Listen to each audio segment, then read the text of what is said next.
for Rhaenyra. It's a really outlandish risk to try and go to Alicent and say, we are the only two people left at either of these councils that have the power, influence, and desire to see about a peaceable end to this thing.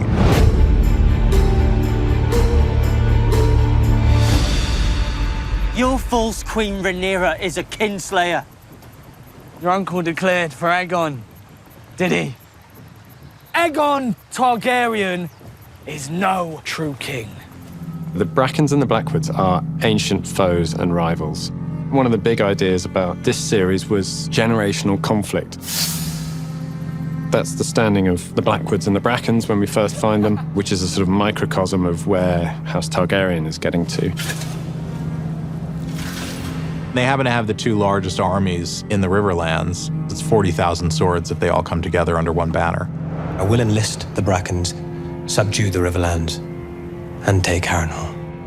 Bold scheme indeed. Well, the gods favor the bold. They did not favor Sir Eric. One of the pivotal scenes is the first day of Cole's work as Hand.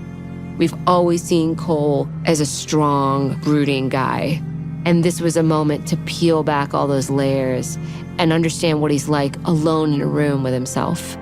It's such a massively anxiety-inducing day for him because the Hand of the King is a diplomat's role, and he's always been sworn protector to the Queen. Now that duty of care has been passed on to someone else, and suddenly all eyes are on him. That's a very nerve-wracking thing.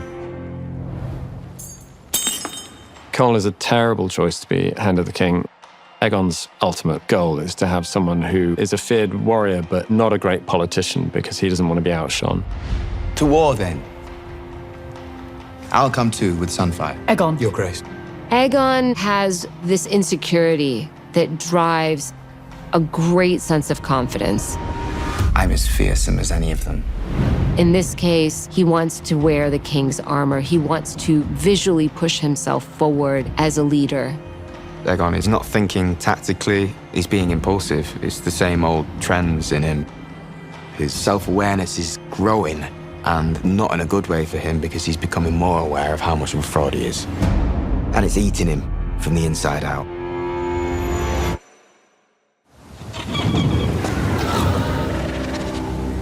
Daemon, in the most base of ways, has a fight with his wife, gets in his car, and runs off to Harrenhal to conquer it. Daemon has gone in his wisdom to try and make amends, I think. We've got to go and march on King's Landing. We need an army, and at the moment we don't really have an army.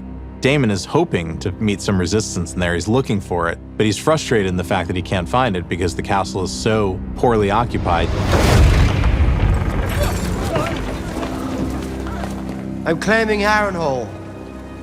Apparently so.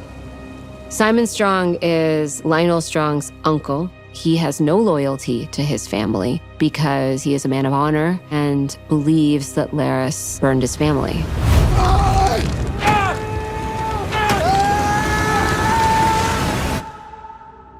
Daemon comes in ahead of steam, and all Sir Simon wants to do is have peace.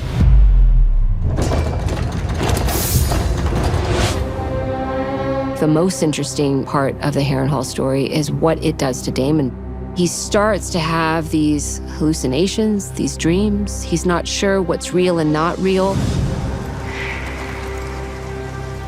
We know that there is a magicality, and all of a sudden he sees young Rhaenyra, and she means something to him. She meant something at that age, and it also told him that it was a dream. His past is coming back to haunt him in broad daylight. The real idea was to bring Daemon into contact with something in the supernatural world that he could not deny. I've decided to send Joffrey to Ward with my cousin, Lady Jane Arryn. Aegon and Viserys will accompany him. I want you to go with them. Rhaenyra's made this immediate calculation that her family is unsafe. I mean, they got to her in her home, and there's nothing to say that they can't again. I think she sends away her youngest and most vulnerable children to protect them in a place where they're hidden away and hopefully where they can weather the war. The endless risk of losing one of your children, I think she perceives to be hideously compromising while she's in that grieving process. There's a decision to try and dislocate herself from her own motherhood. I cannot promise to make you happy. But I ask you, make this sacrifice willingly. For all of us. Your Grace. I think being in a family that has so much power and feeling so powerless, it's heartbreaking when you have such a want to help. It's like confirmation to Rhaena of what she's always feared, that everyone just thinks she's pathetic. She's also the daughter of Daemon Targaryen and Laena Velaryon, and there's a fire burning in her as well. It's really lit by that resentment of being sent on this mission she regards as a bit demeaning. You do a great service, and may yet find yourself glad to be out of harm's way. Do not coddle me, Baela. Grant me at least that dignity. I meant no insult. Rhaena's definitely got some bitterness and jealousy towards Baela, but I think she's also like in awe of her. There's always going to be such a love there. Very classic for sisters. Should all come to ruin here, you will bear our hope for the future. She also sends away the 3 eggs that Daemon discovered from Syrax's clutch in season 1, and the egg of young Viserys Targaryen as an insurance policy so that all of her eggs are not in the singular Dragonstone basket, hoping that while Lady Jane Eyre wants an adult dragon to defend the Vale, the sons of House Targaryen and multiple dragon eggs will do the job. What do you know of the movements of Alicent Hightower? Rhaenyra sees what's coming. She's trying to put an end to it and to beseech Alicent to help her see that through. She sees it as her job as sovereign to risk herself before she risks the lives of possibly millions of the realm. It's quite a chaotic choice, but Rhaenyra also wants to look the person who's caused her such pain in the face.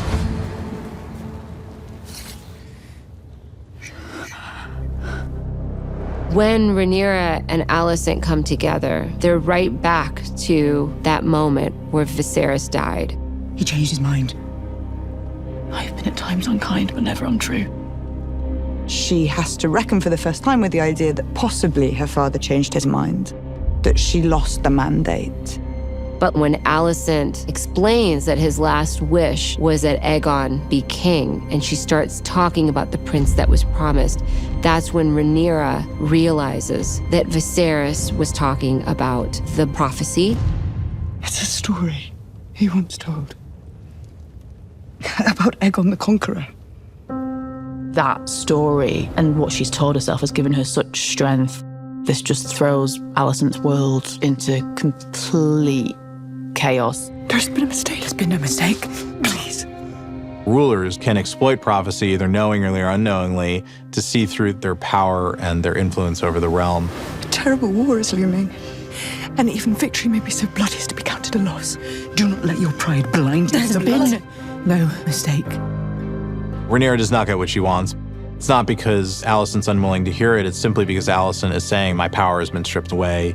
Even if she wanted to do something, she feels like her hands are tied. It's too late, Rhaenyra. Alicent. That causes her to have to reckon finally with going to war, and suddenly she chooses her title. She doesn't just inherit it. Alicent and Rhaenyra are both affected by what they have lost and the history that they have with each other. You don't forget it. So the rest of the season is about embracing reality.